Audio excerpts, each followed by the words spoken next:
So, good morning. Dito pa rin tayo sa La Carlota City, Negros Occidental, Philippines, Western Visayas, Region 5 na pala. Ewan ko kung registered na talaga. Kasi sa pagkakaalam ko, dapat tawag public yun eh. Kasi importante yun yung address. Ewan ko ba't ganito sila. Ngayon kahit wala pa rin, okay lang. Unti-untiin ko na lang. Kahit kinukontra, ginagawa ng istorya, lahat. Diba?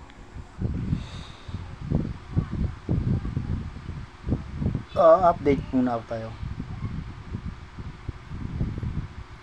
Yung sabi nila gumagamit ng sugo. Oo, ganun talaga. Sa Royal Mint, yun, yung sa barangay ako. May nagreklamo. Using drugs daw, methamphetamine.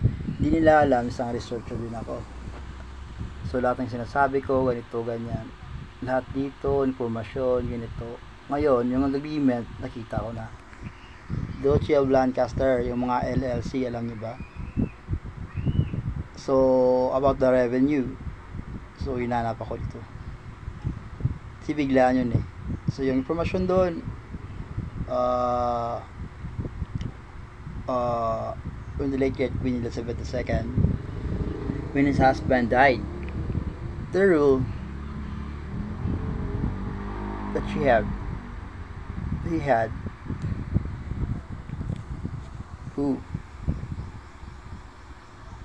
sino ang nagpatuloy. So basta na lang tayo, kahit sinong royal family, hindi naman sa nagmamayabang, alam ko lahat dito ninanakaw yung informasyon, walang problema kasi yun din yung gusto ko. Kinontra ako para hindi malaman, pero yung informasyon na binibigay ko, ako lang yung may alam. Yun lang yun. Ang hirap, hindi nila alam.